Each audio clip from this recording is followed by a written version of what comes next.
limited? I'm gonna play. That's all I know right now. Kendra in the middle. Okay, so what have the past 12 hours been like for you, just in terms of recovery treatment for your foot? About 10.5 hours of sleep, couple dunks in the ice bucket, and that's about it for now. And then take advantage of the day and tomorrow to get completely ready for the game, get as much recovery and healing as possible, and understand how important Game 4 is, and excited about the opportunity. Joe? Hey Steph, did you get any imaging? And I know you just got over a left foot sprain. Was this a reactivation of that of any kind? Because I went through what I went through in the regular season and coming back, I know exactly what it is, what I got to deal with, and soreness / pain level and all that. So once I got checked out last night, I knew I wouldn't have to go get any extra tests just because we've been through this before. There's a good understanding of what it is, same foot and all that. So just, I guess, comfort knowing I've been through it before, but also you rather not have to deal with something like that at this point in the season. Robert on the left.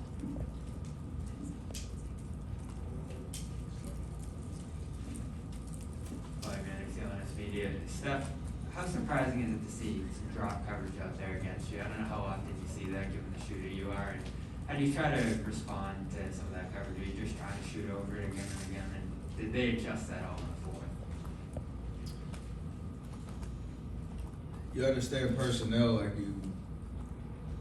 they have a certain lineup with their length and size that you're not gonna really see many blitzes just because I don't think it's physically possible to run around as much as I do and how many screens we can throw at them. So they're doing a pretty solid job for most of the game, trying to take away the three, keeping bodies on bodies and stuff like that. The fourth quarter, we started the game, or started the fourth quarter, first couple possessions with turnovers. We kind of got sped up a little bit. And then they were pretty smart in terms of who they were trying to come off of and clog, driving lanes and send extra bodies and attention that honestly, those patterns really don't make sense, but they were just super aggressive across the board. So we got something for that, and obviously we take care of the ball and settle in. It can set a totally different tone for the fourth quarter, and then obviously offense and defense are connected. You have to get stops in order to maintain momentum down the stretch. And in game 1 and game 3, we didn't do that. And it showed in terms of only getting 16 points or something like that in the fourth quarter. So we obviously know we got to be better. Anthony on the right. Yeah, that's weird. The first time you trained split, you tried to run, went right back to the locker room, couldn't really play on it. This time you did play a few possessions. How did it feel in those few possessions, and then did that also lead you to believe that it's less serious? Oh, for sure. Like I said, it's almost the identical type play. This one just wasn't as bad as that one. And as soon as you start to take a couple steps, you kind of know whether you can run normal, cut normal, or not. Back then I couldn't. Yesterday I could, so it gave me a little bit of confidence knowing it wasn't as bad, but see how it feels tomorrow. I know I'm gonna play, but see how it responds to that type of impact. Question in the middle. Nicholas Peña from Dominican Republic. You are the one of the most feared players in the game. What is the key for your consistency? Just confidence in what I can do, what, how we play as a team, and the fact that we've been here plenty of times before, and that experience comes with a sense of composure and understanding how I can be effective. So every night you try to hold yourself to that standard, and hopefully that leads to wins. Candace in the back. Except just for context, even though it's a injury to a lesser degree than the previous one. If this was the regular season, would you envision yourself sitting out this next game?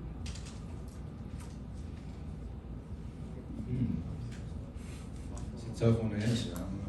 Depending on where we were in the season, you know, context is everything. So I don't know how to answer that. Put up, up front here. Steph, I'm with like ESPN. If Draymond after the game the other night said he played like expletive and then said he was soft, knowing him, how do you think he'll respond tomorrow night, especially after how the crowd was really on him? In the same way he kind of did in game 2, with the same emotion, but just focus on impacting the game on both ends of the floor. We've been in hostile environments before. We understand what the emotions are like. I think even from like, you asked about Draymond, but even for me, like the first quarter, my first foul threw me off a little bit in terms of like the tone of the game. And I get the second one, and you know he's aware of that. I'm aware of that. We're all trying to figure out how aggressive physically you can be, and then you just get distracted, and everything else becomes amplified. And you know the fact that we clawed our way back in the third quarter, you know, him was a part of that defensively for sure. All that you have to kind of bottle up and know if we could just, you know, execute our game plan, be the most physical team, come with multiple efforts on defense, be decisive on offense, and you don't have to reinvent the wheel at all. It's just play better across the board. We all need to do that, and I know Draymond will help lead that charge you know, tomorrow, just like he did in game 2, and you know, get back in the series. Time for a few more for Steph. Maddie over here. Steph, kind of a two-part question. First off, like, what would you say your level of pain is right now? I don't know how to answer that one either, because I just compared it to what it was before, and I'm good enough to play. So Then, off of that, you said that, you know, the few possessions that you played after the injury kind of made you realize it wasn't as bad as the first one. But is there any concern about how this might like affect your mobility? no, even with the last one, when I first came back and started testing it out and getting ready to play, it never got worse based on ramping up your intensity and all that. It's just the pain tolerance thing that you got to deal with. So obviously at this point in the season, if you're good enough in the series, if you're good enough to play. Karen in the middle. Thank you. Steph, what is it like to be under the injury microscope? And then do you wonder in your career, do you have the most scrutinized ankles, feet, legs in the NBA? I thought I was well past that for sure. But it's just something that's part of what we do, and you know, I guess the only thing is you're quick to be able to self-assess, really, you know, based on whatever the injury felt like. Like,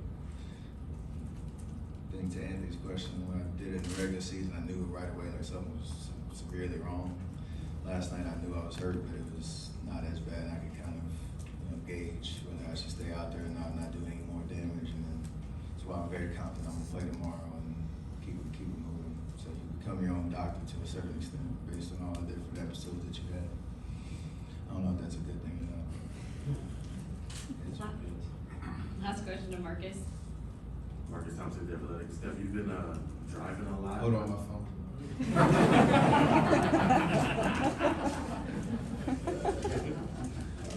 Repeat what you said.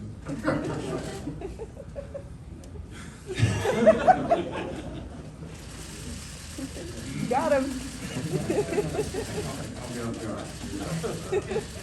You've been driving quite a bit this series. How important is getting into the paint for you, and how you're attacking the defense and the way they're approaching you, and what are some things that they're doing to try to thwart that? I mean, every defense we play usually is trying to take away the three first and foremost, and that opens up driving lanes. Just the threat of being able to shoot allows you to drive. they have rim protection when Robert's out there, and so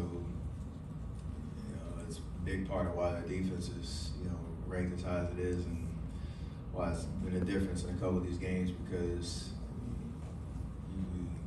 you know he's back there, you know he's coming in there, even if he's not directly in the paint, he's guarding somebody off the ball, he's going to be flying in there. So we have to be able to create those advantages with our drives. Doesn't necessarily mean you're always going to get to the rim and finish, but it's a great way for us to create open looks and just put pressure on them. But we have to be decisive with what we have to make the right decision once you get in there. Whether that's if you do have a clear lane finish, if you see somebody pulling over or Robert coming trying to protect the rim, kick it, find an open man.